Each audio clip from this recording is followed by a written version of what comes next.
MUDA site ಹಂಚಿಕೆ ಪ್ರಕರಣದಲ್ಲಿ CBI ತನಿಖೆಯ ಭೀತಿಯಿಂದ ಸಿಎಂ ಸಿದ್ದರಾಮಯ್ಯ ಪಾರಾಗಿದ್ದಾರೆ. ತನಿಖೆಯನ್ನ ಸಿಬಿಐಗೆ ವಹಿಸೋದಕ್ಕೆ ನಿರಾಕರಿಸಿರುವಂತಹ ಹೈಕೋರ್ಟ್ ಸ್ನೇಹಮಯಿ ಕೃಷ್ಣ ರಿಟ್ ಅರ್ಜಿಯನ್ನ ವಜಾಗೊಳಿಸಿದೆ. ಲೋಕಾಯುಕ್ತ ಪೊಲೀಸರ ತನಿಖೆ ತಾರತಮ್ಯಪೂರಿತ ಅನ್ನೋದಕ್ಕೆ ಕಾರಣಗಳು ಇಲ್ಲ ಅಂತ ಹೇಳಿರುವಂತಹ ಹೈಕೋರ್ಟ್ ತನಿಖೆ ಮುಂದುವರಿಕೆಗೆ ಹೈಕೋರ್ಟ್ ಗ್ರೀನ್ ಸಿಗ್ನಲ್ ಕೊಟ್ಟಿದೆ. ಏನೋ ಹೈಕೋರ್ಟ್ ಆದೇಶ ಏನು, ಆ ಬಗ್ಗೆ ಒಂದು ರಿಪೋರ್ಟ್ ಇದೆ, ಬನ್ನಿ ನೋಡೋಣ.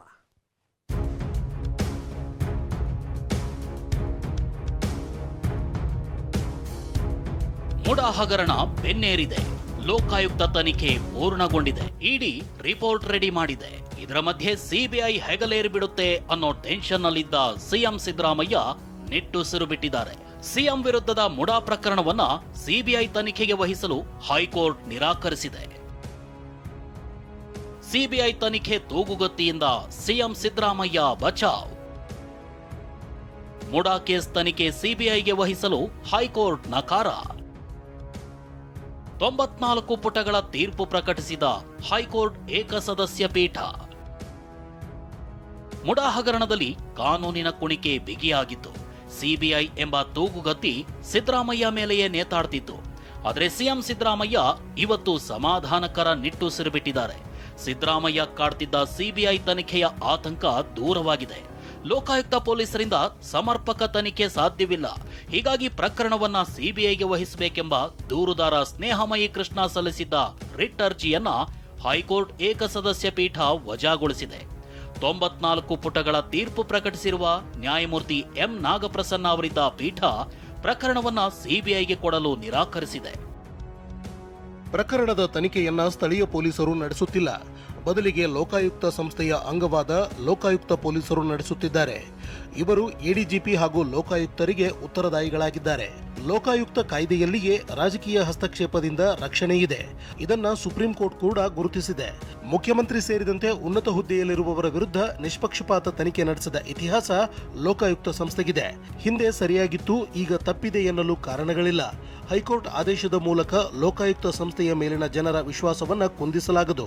ಎಫ್ಐಆರ್ ದಾಖಲಾಗುವ ಮುನ್ನವೇ ಅರ್ಜಿದಾರರು ಸಿಬಿಐ ತನಿಖೆ ಕೇಳುವುದರ ಔಚಿತ್ಯ ತಿಳಿಯುತ್ತಿಲ್ಲ.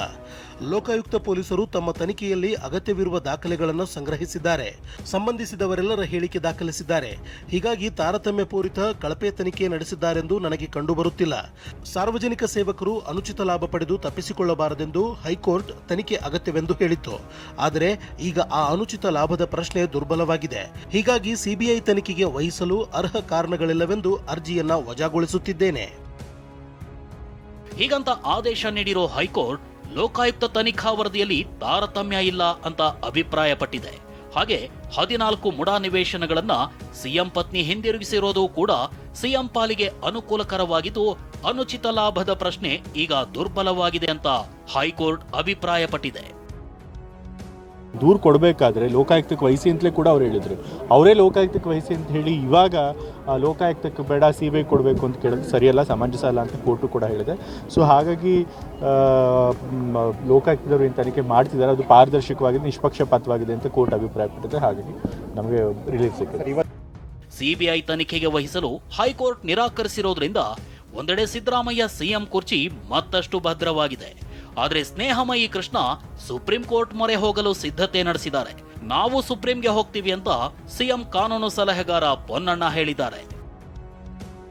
ಸರ್, ನಮ್ಮ ಅರ್ಜಿ ವಜಾ ಆಗಿದೆ ಅಂತ ತಿಳಿದು ಬಂದಿದೆ.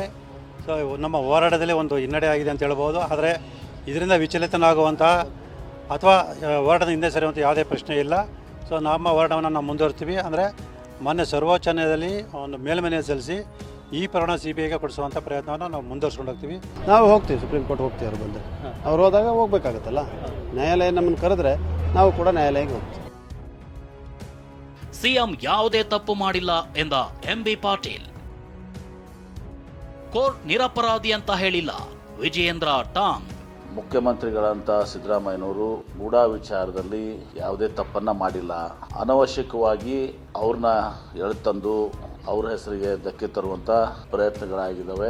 ಸಿಬಿಐ ತನಿಖೆ ಕೋರಿರ್ತಕ್ಕಂಥ ಅರ್ಜಿಯನ್ನ ತಿರಸ್ಕರಿಸಿದ್ದಾರೆ. ಅದರ ಅರ್ಥ ಮುಖ್ಯಮಂತ್ರಿ ಸಿದ್ದರಾಮಯ್ಯನವರು ನಿರಪರಾಧಿ ಅಂತ ಹೈಕೋರ್ಟ್ ಹೇಳಿಲ್ಲ.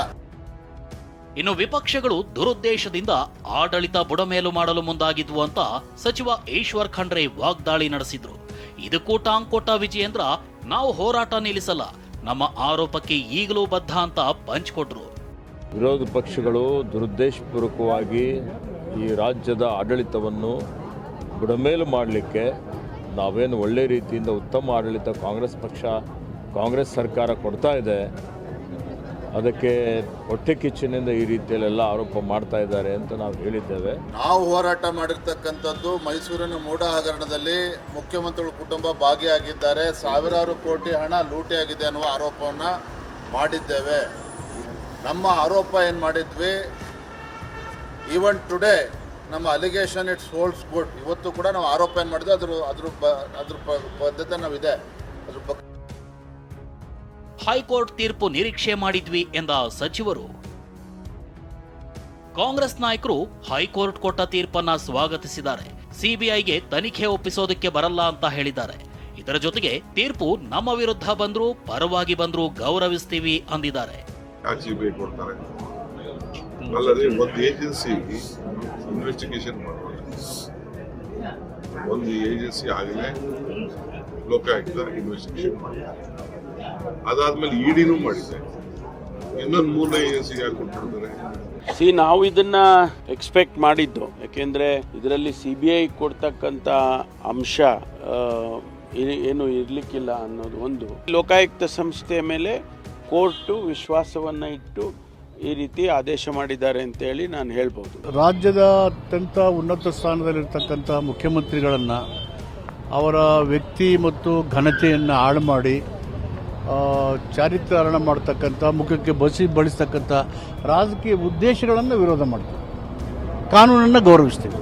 ಹಳೆ ಕೇಸ್ನ ವಿಂಡಿಕ್ಟಿವ್ ಆಗಿ ವೈಯಕ್ತಿಕವಾಗಿ ಒಬ್ಬ ಹಿಂದುಳಿದ ನಾಯಕರಿಗೆ ತೊಂದರೆ ಕೊಡಬೇಕು ಅಂತಕ್ಕಂಥ ಚಿಂತನೆ ಮೇಲೆ ಮಾಡ್ತಕ್ಕಂಥದ್ದು ಇವತ್ತು ಅದು ನಡೆಯೋದಿಲ್ಲ ಅಂತಕ್ಕಂಥದ್ದು ಹೇಳಿಕೆ. ಕಾಂಗ್ರೆಸ್ ನಾಯಕರ ಹೇಳಿಕೆಗೆ ಪ್ರತಿಕ್ರಿಯಿಸಿದ ವಿಪಕ್ಷ ನಾಯಕ ಆರ್ ಅಶೋಕ್, ಹೈಕೋರ್ಟ್ ತೀರ್ಪನ್ನ ನಾವು ಸ್ವಾಗತ ಮಾಡ್ತೀವಿ, ಆದ್ರೆ ರಾಜಕೀಯ ಹೋರಾಟ ಮುಂದುವರಿಯುತ್ತೆ ಅಂದಿದ್ದಾರೆ.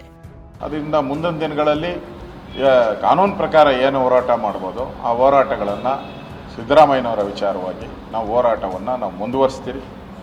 ನ್ಯಾಯ ಸಿಗೋವರೆಗೂ ನಮ್ಮ ಹೋರಾಟವನ್ನು ನಡೆಸ್ತೀರಿ. ಈಗ ಬಂದಿರೋ ಕೋರ್ಟ್ ಆದೇಶವನ್ನು ನಾವು ಒಪ್ಕೊಂತೀವಿ. ಇದೆಲ್ಲದರ ಮಧ್ಯೆ ಮುಡಾ ಕೇಸ್ ತನಿಖೆ ನಡೆಸ್ತಿರೋ ಲೋಕಾಯುಕ್ತ ಅಧಿಕಾರಿಗಳು 2-3 ದಿನದಲ್ಲಿ ಅಂತಿಮ ವರದಿ ಸಲ್ಲಿಸಲಿದ್ದಾರೆ. ಲೋಕಾಯುಕ್ತ ವರದಿಯಲ್ಲಿ ಏನಿದೆ ಅನ್ನೋ ಕುತೂಹಲ ಗರಿಗೆದರಿದ್ದು ಸಿಎಂ ಸಿದ್ದರಾಮಯ್ಯ ಮುಡಾ ಭವಿಷ್ಯ ಲೋಕಾಯುಕ್ತ ತನಿಖಾ ವರದಿಯಲ್ಲಿ ಅಡಗಿದೆ. ರಮೇಶ್, TV9 ಬೆಂಗಳೂರು.